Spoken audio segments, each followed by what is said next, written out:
All right, hello. Today is, I had this before, March 19th, Sunday, no, Saturday. Great way to start. Here in Austin, Texas, 75 degrees out. It's a nice day to be outside.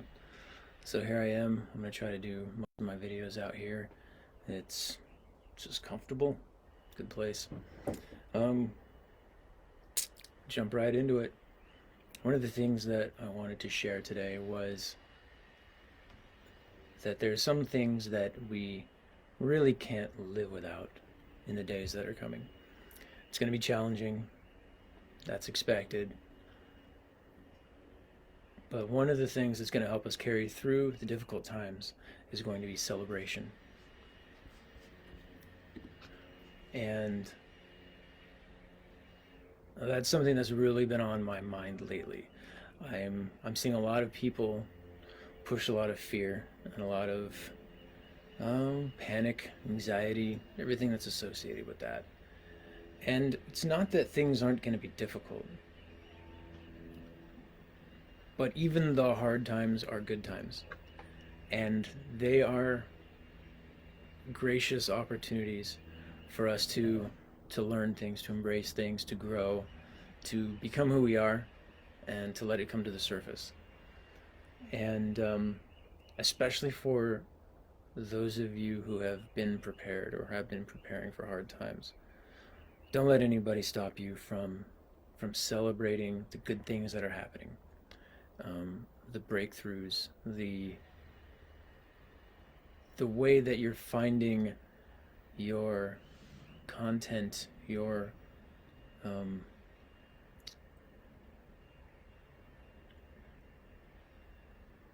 let's just go with content. The way that you're finding that you're doing well in hard times. That's something to celebrate. Something about some of the videos that I'm going to be making, hopefully most of the videos I'm going to be making, is that these videos are not designed to compete for your attention. They're not designed to really impress or to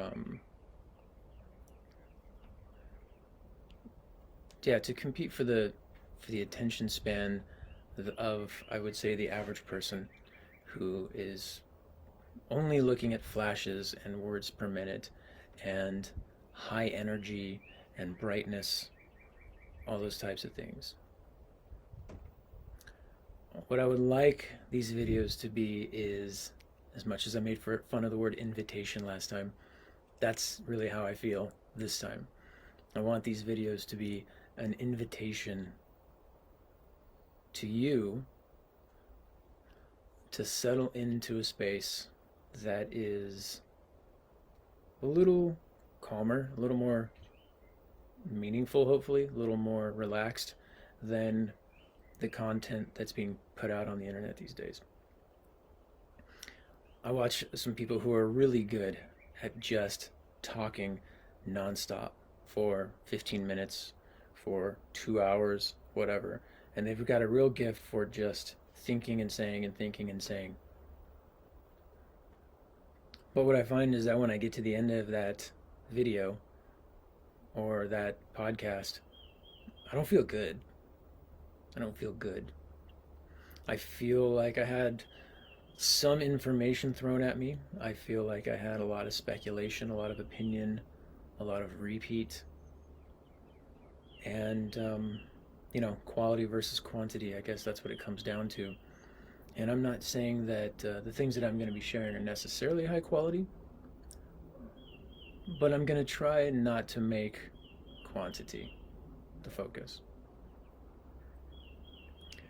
This brings me to something that I think I might have mentioned in the title of this video, wherever it went. To me, there are 3 ways that we can affect each other, especially when it comes to like sharing a teaching or something like that. There's information, and that can be kind of synonymous with instruction, which is I have something I'm going to share you. I have information, and I have acquired information, and I'm going to put it right back out, and here's the information. So here is how to plant a garden. Then you've got inspiration. Inspiration is a little harder to come by. It's a little harder to inspire people than it is to instruct them. Inspiration is a little bit more of a skill, a little bit more of a gift, I would say, than instruction, because it doesn't necessarily inform people about something that's going on or what would be good for them to know, but it inspires them to actually do something with it. So inspirers, or at least people who try to be inspirers, I would consider somebody like a Tony Robbins or a lot of the self-help type squad. They inspire. And then there's the third level, and that's impartation. That's a whole nother ball game, because you can instruct people in things that you've never done. You can inspire people to do things that you've never done, or to go get things that you've never had. But you can't impart anything that you don't possess, that you haven't earned, that you have not been initiated into. There are very few imparters in the world. There are plenty of people that will tell you how to plant a garden. There are plenty of people who will tell you, who will motivate you to go out and start digging in the garden bed. But who's actually showing up with a basket of produce and saying, here, this is yours, and from this produce will grow more?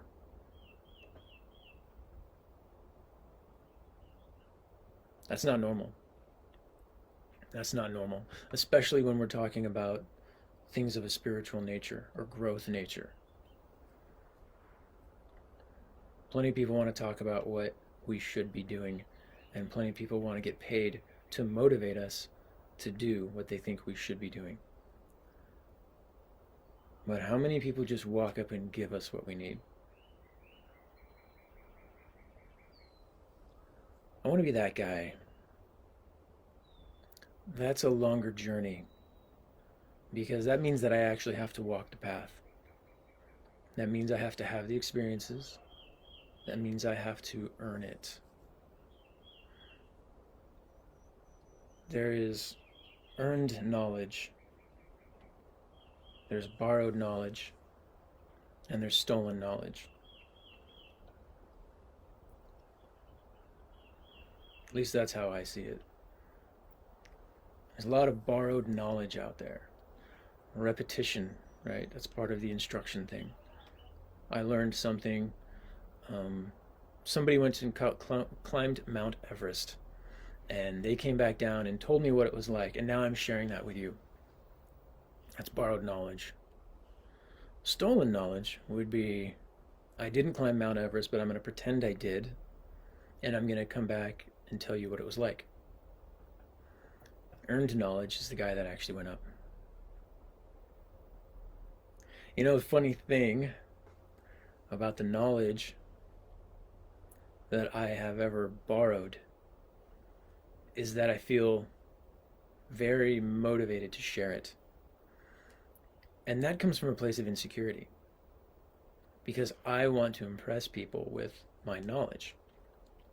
And that insecurity comes from the fact that I haven't actually experienced it. And that desire to share that knowledge is compensation.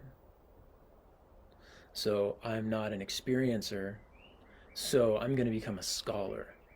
I'm going to become a great scholar, because it doesn't take the courage that it takes to have the experience. So, borrowed knowledge. Can't wait to share that with you, because what else do I have? Right? If I don't have any earned knowledge, then what else do I have besides borrowed knowledge? Because I don't possess the experiences. And if I haven't integrated the experience, and if I haven't let that help me become something more, someone more, right, then I'm no more than I was when I heard about what it was like to climb a mountain. And so I have to share that information because that's my identity. I identify with the knowledge of the experience, not with the experience itself. But when I have actually earned the knowledge, when I have actually had the experience, sometimes I'm excited about sharing it. Sometimes I'm not.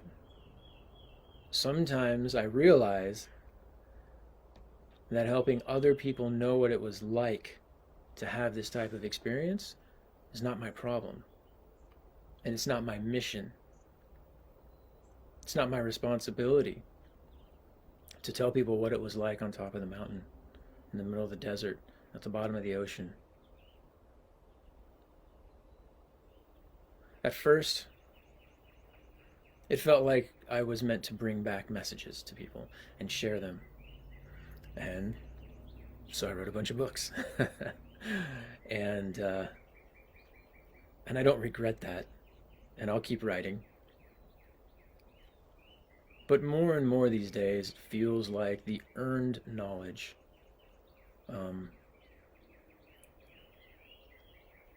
I just hope that the things that I've experienced create a person that makes other people say, I want what that guy has. And at that point, it's not my job to share the knowledge of the experience. It's only my job to encourage them to go have the experience for themselves. Because they will never have what they want by hearing what I've done. They will only have what they want by experiencing what I've experienced. Keeping in mind, this is all based on an idea that somebody sees something in me that they like and that they want.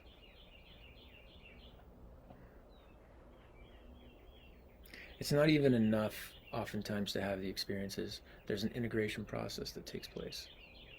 There's a way that we deal with our experiences. There are scars that come from the journey.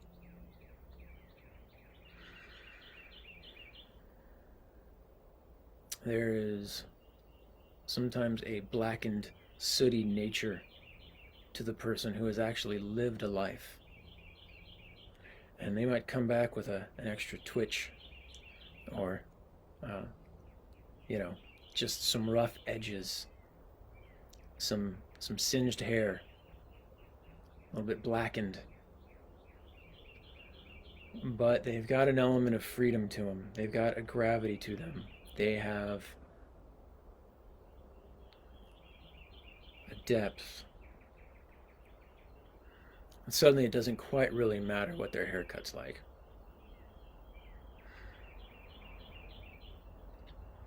Because they seem to us like gods among men.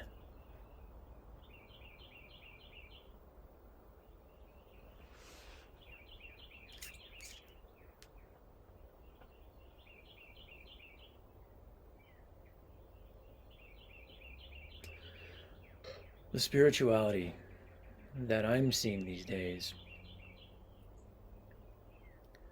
is a decadent, luxurious spirituality.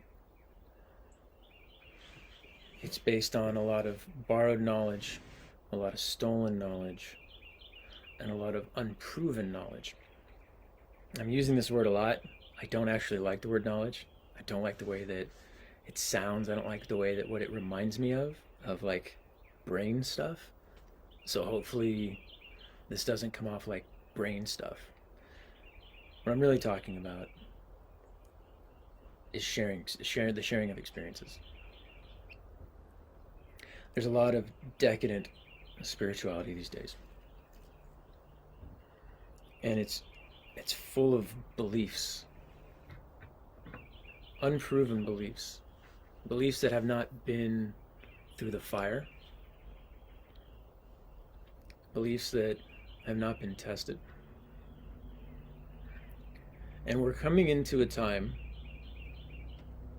when it's going to become very clear that what we believe and what we know are not the same thing. And as our beliefs go through the fire, we will discover what we actually know and what we only believe. And the parts that will make it through, the beliefs that will make it through that fire, that will come out the other side and go, no, I know that. I've always known that. That's still with me. Those will be the things that our beliefs, those will be the beliefs that were based on experiences, not borrowed knowledge, and surely not stolen knowledge.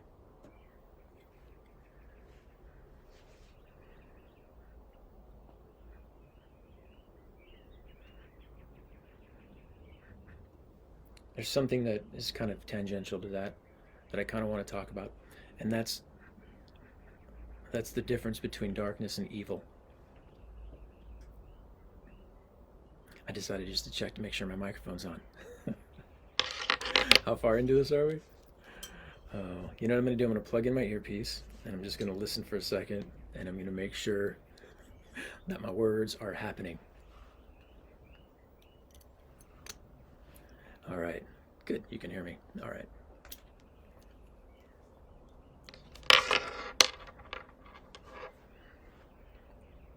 Darkness and evil are not the same thing. Darkness is just the lack of light, unexposed, unilluminated, unaware. It's the space that we don't know about, that we haven't been, either internally or externally. And in those places that we don't occupy, something else can occupy. When the light of our experience, when the light of our awareness does not occupy a space within us or outside of us, and that place is left dark, that's where evil seems to grow. That's where it seems to flourish. And yet, the minute that we bring light and illumination to those places, evil starts to disintegrate and it starts to die because it doesn't have a place to hide.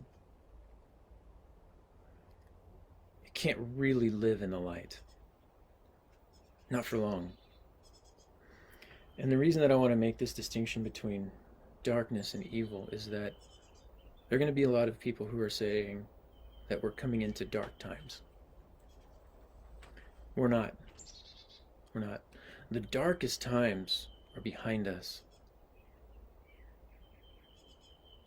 The darkest times were 10 years ago, 30 years ago, when we had absolutely no idea what was inside of us, and that we could ever possibly end up in a place like we are at right now.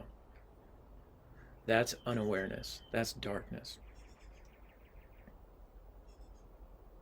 The times that we're coming into are actually a time of exposure. They're a time of illumination. We're already beginning that process. We're starting to see what is really going on. What's really happening inside of us and outside of us. It's a mirror. And when I use the term mirror, I don't necessarily mean that we only see outside of us what we see inside of us, but that there actually does seem to be a relationship between what is happening within us in our own personal growth and what is happening in the world. So while a lot of what we might call, I would like to find another word for evil, because I don't like the energy that carries. It's not something to be afraid of. I don't know another word for it. I'll have to see what comes up.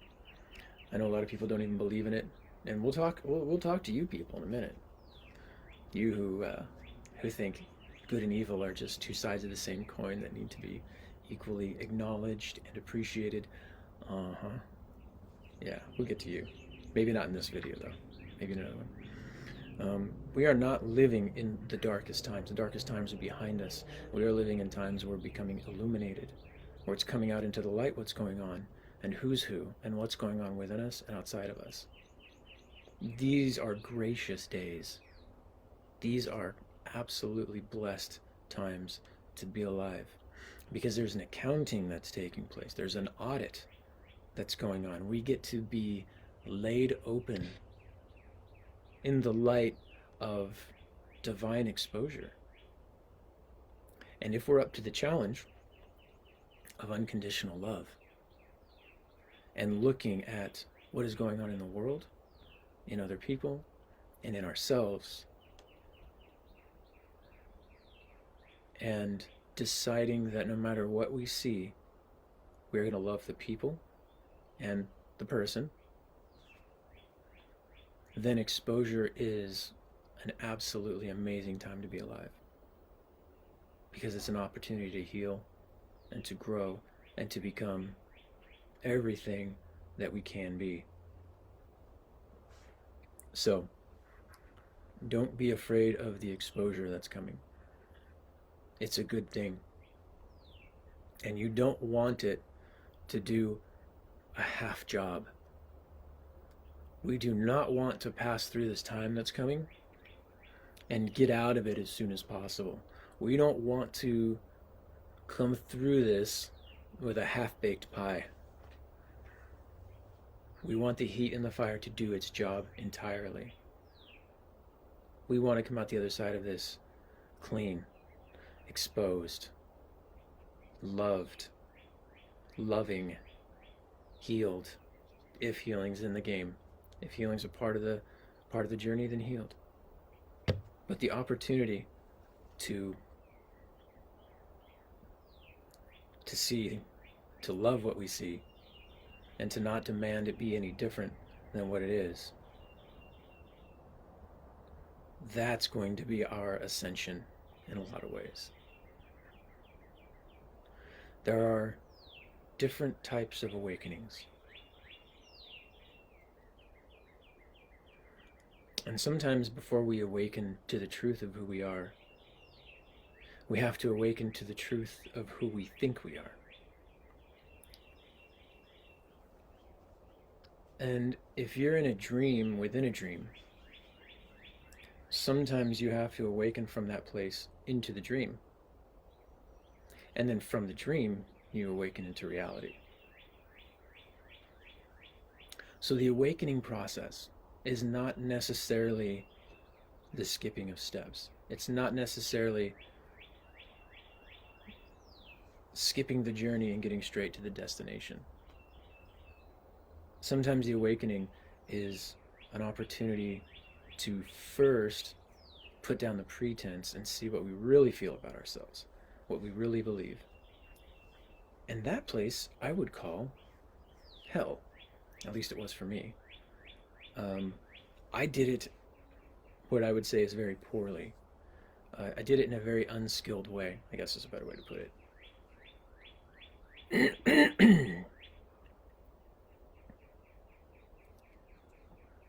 I didn't really have a guide, at least an earthly guide to walk me through it. I didn't really have the unconditional love to accept whatever I saw. I faced it, I judged it, I hated it, I was embarrassed by it. That was my first part of the awakening, was to awaken from the pretense of what I was pretending to be in order to get away from what I really believed I was. And once I sat in that space, then I awoken from what I believed I was into what I actually am. And that was heaven. And that's why I believe that a lot of us are going to have to go through hell to get to heaven. And I think that's where heaven is. People think that hell is down and heaven is up. I think they're both up. I think hell is on the way to heaven. Maybe there's some spiritual geniuses out there that won't have to go through that process, or maybe, I don't know. I don't know anything about whether or not we actually have past lives. I don't know if we're carrying any karma into this incarnation or not. Is this our first time here? Is it one and done? Is it, many lives? I don't know. But some people just seem naturally better at ease, at embracing their shortcomings, at being comfortable with that. I went the hard way.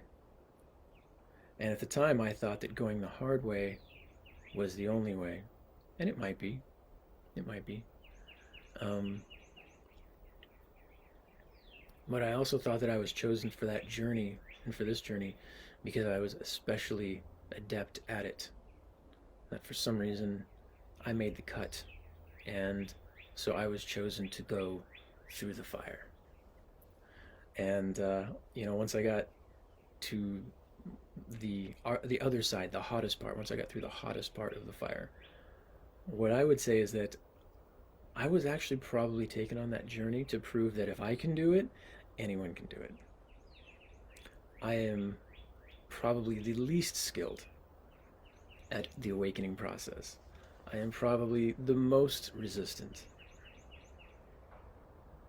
And so I have a lot of confidence in other people's ability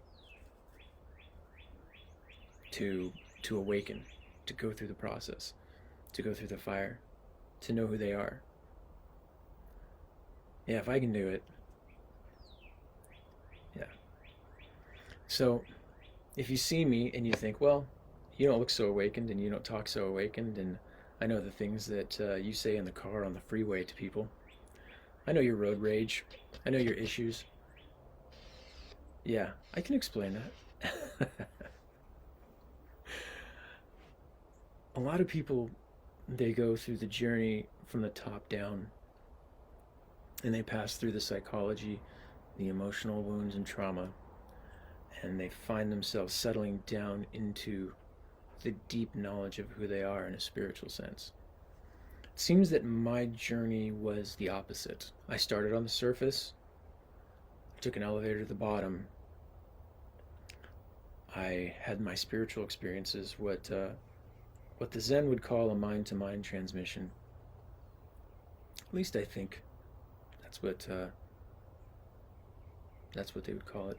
At least I think I think my experience is what they would call a mind-to-mind transmission. And from there, I started moving my way up. And so I'm crossing paths with a lot of people who are working their way down as I'm working my way up. And so I'm working through a lot of what I would consider the mind level or soul level things that we all, as humans, work through. How far are we into this? Maybe we should start a new one sometime. 27 minutes. Yeah, let's stop there. Save something for next time.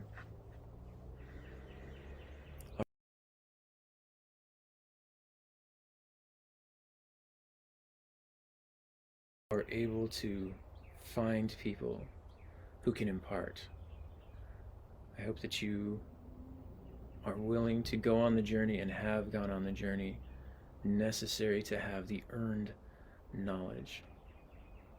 The knowledge that you can't shake, that you can't help but be, that is just a part of the fabric woven into who you are, that is so intimately a part of your life, and that there's nothing to say, nothing to do, and no one to try to be. It's yours. It's a part of you. And I hope that people see that and start asking questions and start seeing what it would take for you to invest in them. Let's shake off all the bullshit gurus that feel like their job is to convince you they're a guru. Fuck those people. I don't care what's wrapped on their head. I don't care what color they are. I don't care what language they speak. We don't need that. What we need in this world are people who walk by and people go, something's up with that person. What do they have? Hey, you, tell me about your thing. And then we just say, well, you want to know? Come and follow me. Go where I go. This is discipleship. This is leadership. Enough of this world of trying to convince people that we have something that they need. If they don't see it and they're not ready for it, then we don't need to convince them of anything. So let's shed that. Let's shed this consumeristic spirituality that says, I'm going to market my spiritual nature to people.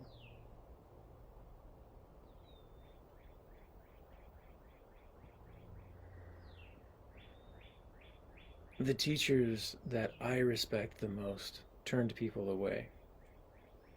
They didn't go chasing after them. They had more people than they could handle. They had more students than they could handle. And they tested them on a regular basis to see how real they were and if they were really sticking around. I hope that you have those experiences. I hope that you go on the journey, that you embrace the courage and the excitement and the celebration of the experience, of the unknown. Because even with a map from somebody else, we can't really know what's going to happen until we get there. And that's the beauty of it. And looking back on my own experiences, I wouldn't have it any other way. It was painful at the time, and I was scared, and I wanted more answers and less uncertainty. But looking back on it, I'm really glad that I had the questions. I'm glad I had the uncertainty. I'm glad it was my journey, my experience. And I feel like I'm ready for more of that. I want more wind in my face. I want more not knowing what's coming next. I want more experience.